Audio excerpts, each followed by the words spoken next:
Hello my dear friends, आपका आपकी YouTube channel books and biography review में स्वागत है।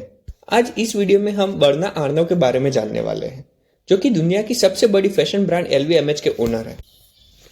उनकी नेटवर्थ $190 बिलियन है। वह दुनिया के सेकंड रिचेस्ट पर्सन है। चलिए सबसे पहले उनके बैकग्राउंड के बारे में जानते हैं। उनका जन्म फ्रांस में 1949 में हुआ था।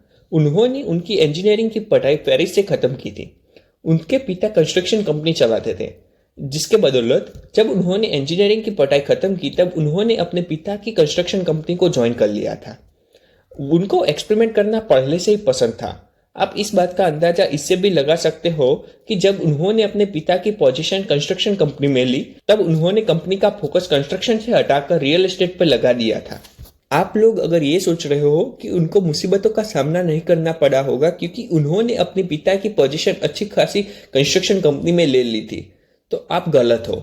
मैं आपको बता देना चाहता हूँ कि 1981 में उनकी पूरी फैमिली को फ्रांस में से सोशलिस्ट लोगों द्वारा निकाल दिया गया था। तब वो US शिफ्ट हो गए थे।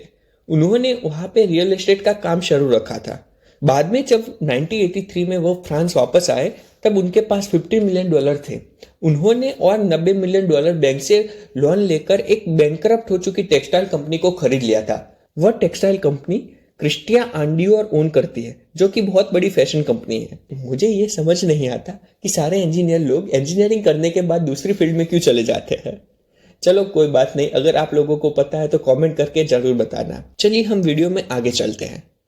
इस बिजनेस में उनको मिली सक्सेस को देखकर LVMH के पुराने चेयरमैन ने बर्नार्ड को अपनी कंपनी में इन्वेस्ट करने के लिए बुलाया। 1990 में बर्नार्ड ने LVMH की कंपनी के चेयरमैन की पोजीशन ले ली थी। जब उन्होंने चेयरमैन की पोजीशन ली तो उन्होंने जो एक्विजिशन किए उसके बारे में तो मैं आपको क्या बताऊं। उन्होंने फैशन में जो भी चीजें आती है जैसे कि clothes, jewellery, handbag, cosmetic and many more की कंपनियों को खरीद लिया था। उन्होंने सिर्फ कंपनियों को ही नहीं खरीदा लेकिन उन कंपनियों के चलाने के लिए बेहतरीन लोगों को भी हायर किया, जिसकी वजह से अगले 11 सालों में उनकी कंपनी की value 15 times and sales and revenue 5 times बढ़ गए थे। आज उनके पास 70 से भी ज्यादा छोटी बड़ी कंपनियां हैं।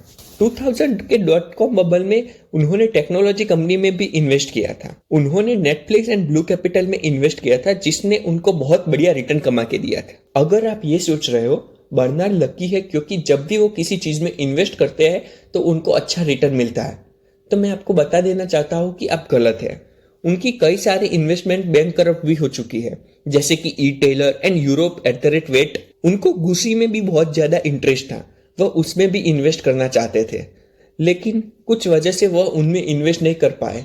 उन्होंने बाद में वो केस के कोर्ट में भी ले गए, लेकिन उन्हें सफलता नहीं मिल पाई।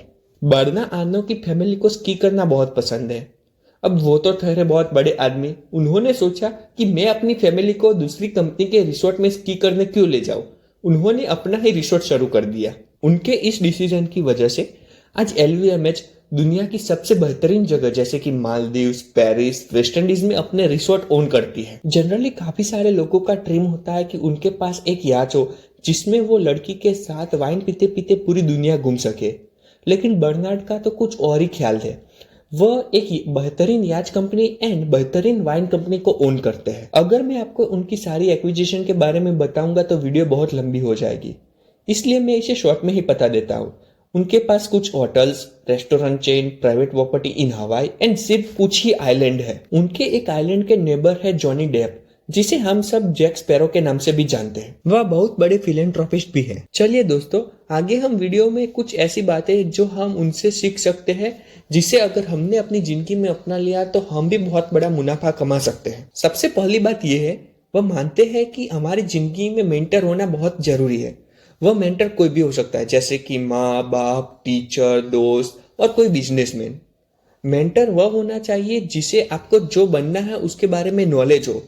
ऐसा नहीं कि अगर आपको इन्वेस्टर बनना है तो आपके मेंटर को इन्वेस्टमेंट के बारे में नॉलेज ही नहीं हो। ऐसा मेंटर हमें जिंदगी में कभी भी नहीं बनाना चाहिए। For example, Bernard Warren Buffett को अपना मेंटर मानते हैं क्योंकि वह भी लॉन्ग टर्म में यकीन रखते हैं।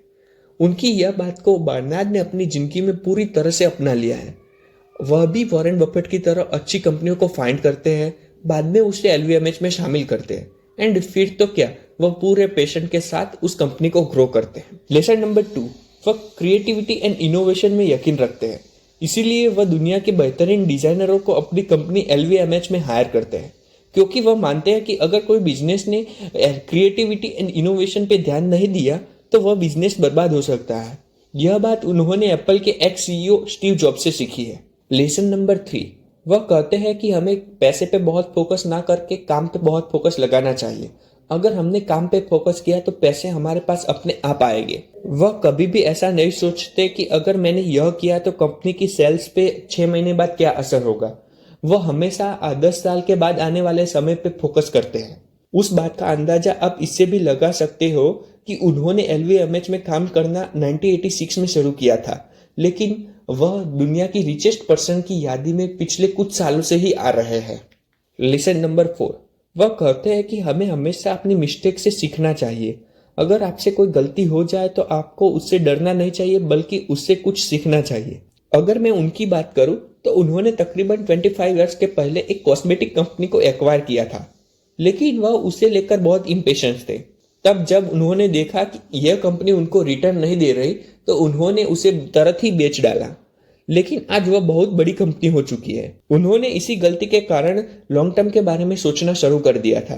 फॉर एग्जाम्पल सेफोरा, जो कि उन्होंने जब एक्वायर किया था तब उनके पास उसकी कुछ ही शॉप थी, लेकिन आज LVMH उसकी लार्जेस्ट डिस्ट्रीब्यूटर है। लेसन नंबर 5, हमें हमेशा अपना विजन सेट करना चाहिए और उसमें यकीन रखना चाहिए। जैसे कि जब उन्होंने दूसरी कंपनियों को खरीदना शुरू किया था तब लोगों ने उन्हें बहुत सुनाया था, लेकिन उसे उन्होंने नजरअंदाज किया और अपने काम पे फोकस किया। And rest is a history my dear friends. आज वह दुनिया की सबसे बड़ी लग्जरियस कंपनी के ओनर हैं। चलिए मैं आपको इस बात का एक और एग्जांपल देता हूँ। जब वह पहली बार चाइना में 1991 में गए थे तब वहां पे कोई कार या ऊंची बिल्डिंग नहीं थी। वहां पर सिर्फ कुछ बाइसिकल ही थी एंड उस समय चाइना की GDP भी 4% ही थी। फिर भी उन्होंने अपने विजन पे यकीन रखा और LVMH का एक शोर चाइना में ओपन कर दिया एंड आज वह चाइना का नंबर 1 लग्जरियस ब्रांड है। मैंने उनसे विजन के बारे में सीखा है, इसीलिए मैंने डिसाइड किया है कि मुझे 200 बढ़िया क्वालिटी की वीडियो बनानी है। आपने उनसे क्या सीखा वो कमेंट करके बताना। प्लीज वीडियो को लाइक कीजिए और अपने दोस्तों और फैमिली मेंबर के साथ शेयर कीजिए। अगर वीडियो अच्छा लगा हो तो हमारे YouTube चैनल को भी सब्सक्राइब करिए। Thanks for watching my video. चलिए मैं चलता हूँ, आपसे मुलाकात होगी नेक्स्ट वीडियो में।